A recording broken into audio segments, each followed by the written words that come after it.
Have you ever felt like you had to fly under the radar or dumb yourself down or be less of yourself to make other people comfortable or to just not basically get cut down? Then this episode is for you. Hello, lovely dynamic women. Welcome to the Dynamic Women Podcast. I'm Diane, your host, and today I'm going to talk about how oftentimes strong, powerful, confident, successful women have to or choose to fly under the radar and how it's really ticking me off. So this comes a little bit from my personal experience. I'm not going to go into a ton of stories. I'm going to save that for future episodes. I just want to jump into this as an opening, a door opening for other people who definitely would raise their hand and say, yeah, I didn't share my ideas because they're never respected, or other people feel threatened by them, or I don't always go to win things because of how people will treat me afterwards. This has been true for me most of my life. It was true for me in sports when I was invited onto a boys rep team for soccer, and I was not well received. Again, I'm going to document all of these. I'm going to tell the stories another time, but I just wanted you to see if you can relate, because I'd love to talk with you. I want to interview you. I want to expose this more. And so first of all, let me just say, like, the idea of flying under the radar is to not be so high, so strong, so confident, so successful, and win things so that you don't get on other people's radar as someone to attack, cut down, gossip about, dislike, whatever it may be. So my experience has been on my soccer team or going for that boys rep team, I was not accepted.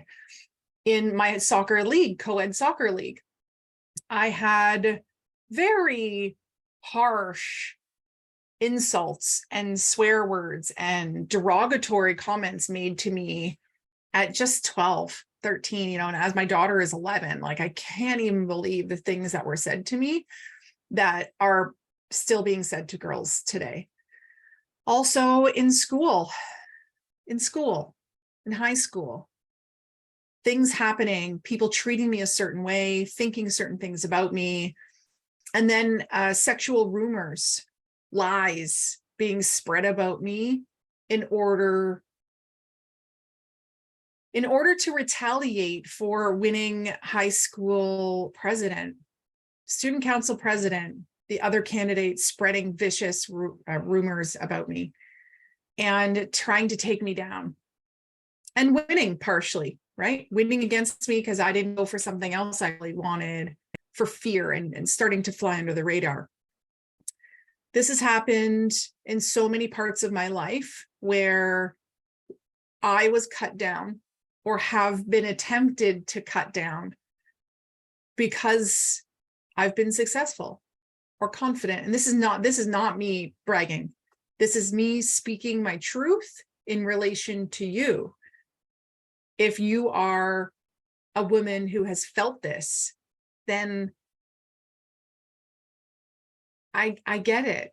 I get it. And sometimes it's just so tiring. It's so frustrating because we're just doing our best, right? And we're doing what brings us joy, and we're using the gifts that God has given us, and then people want to be hurtful. And so what I see in corporate is women not putting their hands up for roles, because if they do, they're potentially going to lose all of their friends that they're currently working with. That they don't go for positions, don't ask for the raise, because what will people say about them? Will they be treated differently? The answer is usually they will. They will. Or maybe, at a specific event or board meeting and not wanting to say more because then we're expected to take everything on. And if we don't, then we're bad.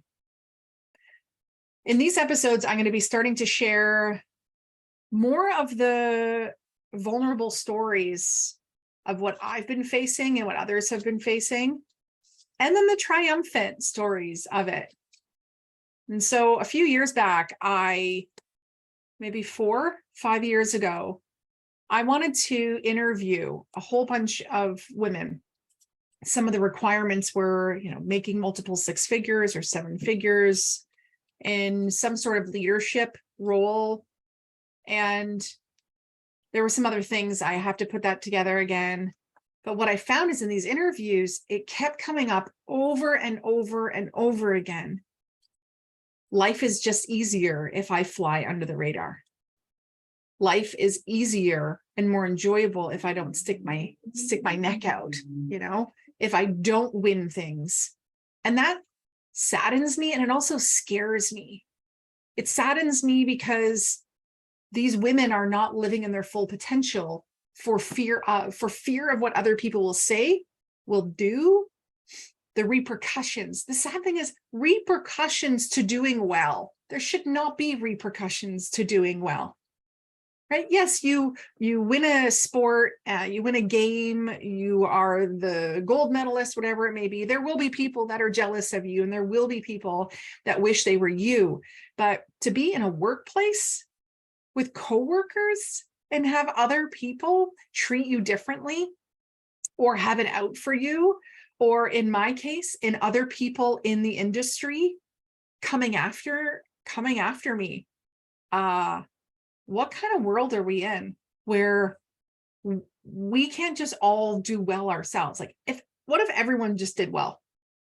And so it scares me because, and it saddens me first off, because people, specifically women, are settling and playing small. And many times in my life, me included, because it was just easier. It's just easier to not be the one in the public eye. I feel like I've kind of pulled back the past few years. It takes a lot of stamina, man. Like, I don't know how some of the famous people do it. It takes a lot of emotional, mental stamina to be able to be in the public eye and to take criticism and people cutting you down for no reason at all. They don't even know you. So it saddens me that women aren't feeling like they can step up and step in to these bigger roles and play big. It also saddens me for the women that are around them, that are watching them and thinking, well, if she is not going for that and she's more confident than me or more successful than me or more experienced than me, then I shouldn't either. So it's got this trickling down negative effect. Plus, not just women to women or peer to peer, but what about the girls coming behind, the future women who have less role models to look up to? I know for me in the teaching side of things and coaching side, there are a lot of women. And so it's really easy for me to look to role models in that way. There are so few really great female speakers. And let me say that again. There are a lot of great female speakers, but not enough that we see. Let's put it that way. Not enough on the main stages. Right? And how many times has a woman got on stage and I've heard people complain about her outfit, complain about her voice, complain that she's too confident? So that's the sad side. You know what the scary side is? The scary side is gender equality, pay equity. These things are not going to get any better if we diminish ourselves. And I know we're not doing this on purpose, but we're doing this out of survival. There's just so much going on. We're trying to be, and it's different for everybody, but, insert multiple labels here.